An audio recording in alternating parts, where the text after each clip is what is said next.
জিলা ABMSU তামুলপুৰ মহকুমাৰ মহাবিদ্যালয় আৰু উচ্চতৰ মাধ্যমিক বিদ্যালয়সমূহত নামভৰ্তিৰ বাবে আসনৰ সংখ্যা বৃদ্ধি তামুলপুৰ মহকুমাত প্ৰাথমিক বিদ্যালয়সমূহত ছাত্ৰ ছাত্ৰী অনুপাতে শিক্ষক নিযুক্তিৰ দাবী আৰু বিশেষকৈ সংখ্যালঘু প্ৰধান অঞ্চলসমূহত উচ্চ শিক্ষানুষ্ঠান প্ৰতিষ্ঠা কৰাৰ দাবীত 2 ঘণ্টীয়া অৱস্থান ধৰ্মঘট কাৰ্যসূচী তামুলপুৰ মহকুমা সদৰ মাজমজিয়াত গ্ৰহণ কৰিছে।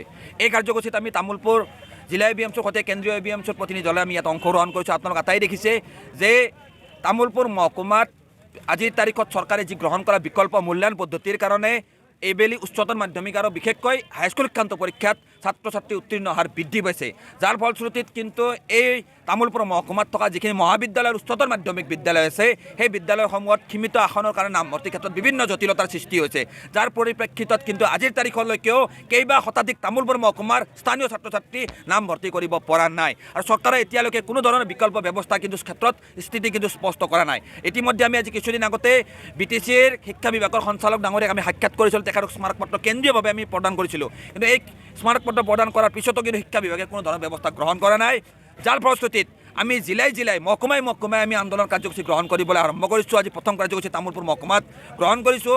এই আন্দোলন কাৰ্যসূচীৰ জৰিয়তে এটা কথা আমি স্পষ্ট কৰিব বিচাৰিছোঁ যে তামুলপুৰ মহকুমাৰ যিখিনি মহাবিদ্যালয় উচ্চতৰ মাধ্যমিক বিদ্যালয় আছে প্ৰতিটো মহাবিদ্যালয় শিক্ষা উচ্চতৰ মাধ্যমিক বিদ্যালয়ত যিখিনি ছাত্ৰ ছাত্ৰীয়ে নামভৰ্তি কৰিব পৰা নাই এই নামভৰ্তিৰ কাৰণে আসনৰ সংখ্যা বৃদ্ধি কৰিব লাগিব। তদুপৰি আপোনালোক আটাই জানে যে তামুলপুৰ মহকুমাটোত আজিৰ তাৰিখতে ইমান বহুকেইখন প্ৰাথমিক বিদ্যালয় আছে যিবিলাক প্ৰাথমিক বিদ্যালয়ত আজিৰ তাৰিখত ছাত্ৰ ছাত্ৰী অনুপাতে শিক্ষক নাই।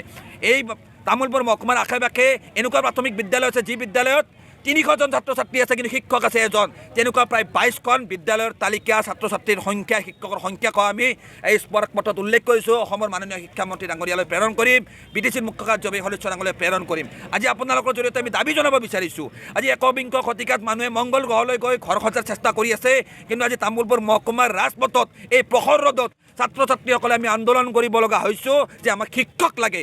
আজি যি শিক্ষা বিভাগে যি বাহিৰে ফুলজাৰি মাৰি ঘূৰি ফুৰিছে এটা কথা আমি স্পষ্টভাৱে দাবী জনাইছোঁ যে ডক্টৰ ৰণোজ পেগুৰ নেতৃত্বত যি অসমৰ শিক্ষা বিভাগ চলি আছে এই শিক্ষা বিভাগ বাহিৰে ৰংচং ভিতৰে কোৱা বাতৰি, কিন্তু এই শিক্ষা ব্যৱস্থাৰ ক্ষেত্ৰত চৰকাৰ সম্পূৰ্ণভাৱে ব্যৰ্থ হৈছে।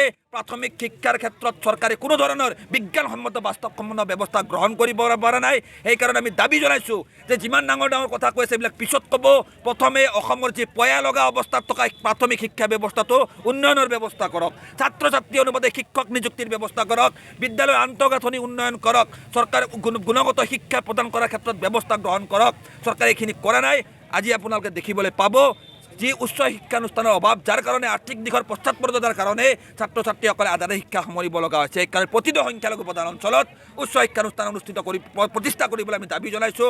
আমাৰ কথা স্পষ্ট, শিক্ষাৰ অধিকাৰক লৈ হেতালি খেলা অসম চৰকাৰে আগন্তুক দিনত আমাৰ দাবীসমূহ যদি নুশুনে তেনেহ'লে এই আন্দোলন ৰাজপথলৈ হ'ব। শিক্ষাৰ অধিকাৰৰ ক্ষেত্ৰত কোনো ধৰণৰ আপোচ ABMSU নকৰে, স্পষ্ট কথা।